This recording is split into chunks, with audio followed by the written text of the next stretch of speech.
Hello and welcome to the rabbit hole, beautiful people. I'm Yaya, and today we got the first episode of Everybody Hates Trump.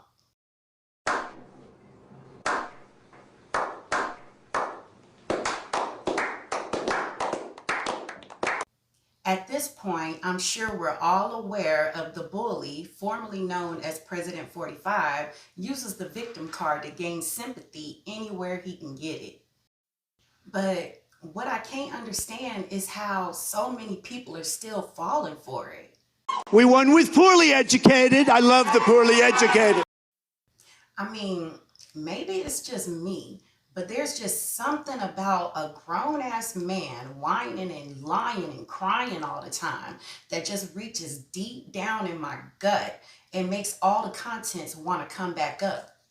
Let's check out this footage of Trump doing his typical lying and whining about how tough his life is right now. Not because of his life of crime, of course not that, but because of Trump haters. This trial is a disgrace. We have a Trump-hating judge. We have a judge who shouldn't be on this case. He's totally conflicted.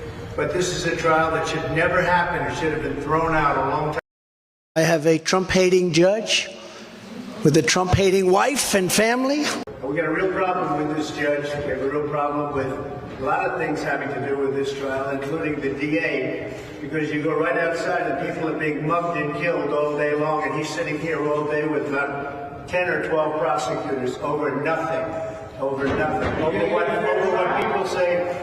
people say shouldn't be a trial. So I just want to thank you very much, but that I can't go to my son's graduation, or that I can't go to the United States Supreme Court, that I'm not in Georgia or Florida or North Carolina campaigning like I should be. It's perfect for the radical left Democrats. That's exactly what they want. This is about election interference. That's all it's about. Thank you very much.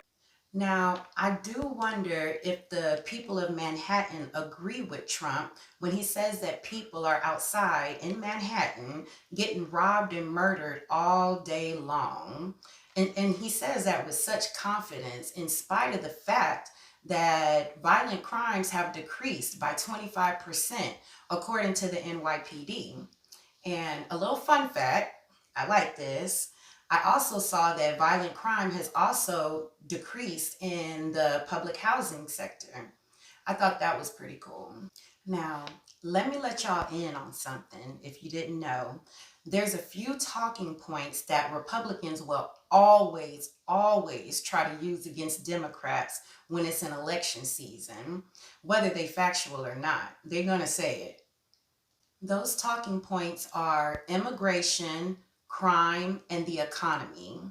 And as y'all, I'm sure know, they are running those into the ground right now. So you may be wondering, how is Trump and the Republicans able to get away with lying to the American people like that? I mean, bold-faced lying. They look right into the camera and lie. This is just how the human mind works.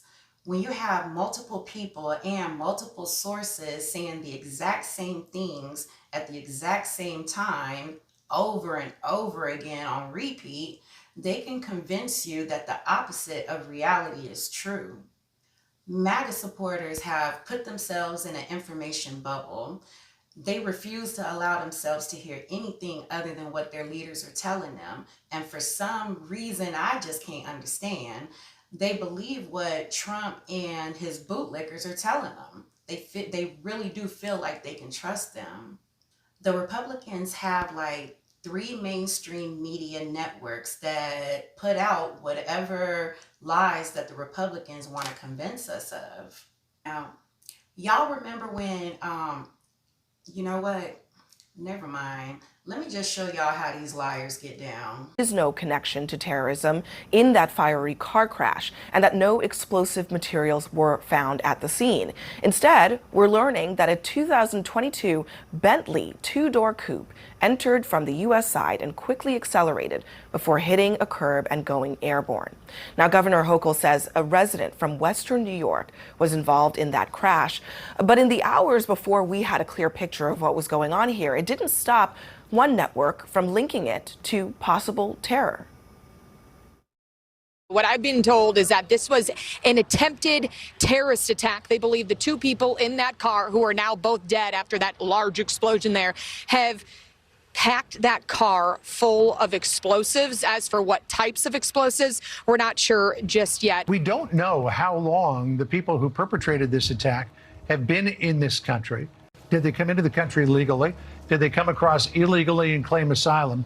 Were they some of the nearly 1 million gotaways who've come into this country? Remember that most of these terrorist organizations, they're Gen Z, right? They're young. If you look at if you look at what Hamas puts out online, they're online, on TikTok, they're very sophisticated. It could be that these people were just inspired. It's pretty easy to figure out how to do this online, unfortunately.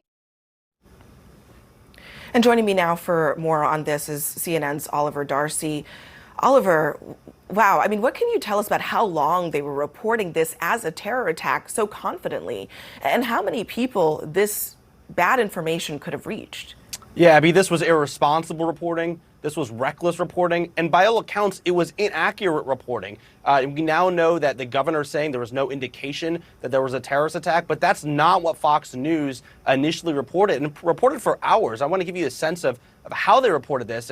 Early on in the afternoon, they sent a push alert to all their mobile phones, people with the mobile app installed, and it said that the New York vehicle explosion is an attempted terror attack, according to sources of theirs. They plastered this on the front page of their highly trafficked website. And of course, Fox is a very highly rated channel, so millions of people probably saw this information just from Fox News alone. And of course, then there's the word of mouth factor. So a lot of people were misinformed by this inaccurate report. And that's why Fox News really owes their audience and everyone else a correction. But they still have not actually issued a correction. You know, Y'all, for the life of me, I cannot understand how anybody is still watching Fox and taking them seriously. The crazy thing is, Fox is the #1 watched news network. What? They lie, cheat, spin narratives, whatever they got to do to achieve their negative goals. I personally think they got Russia beat on the propaganda.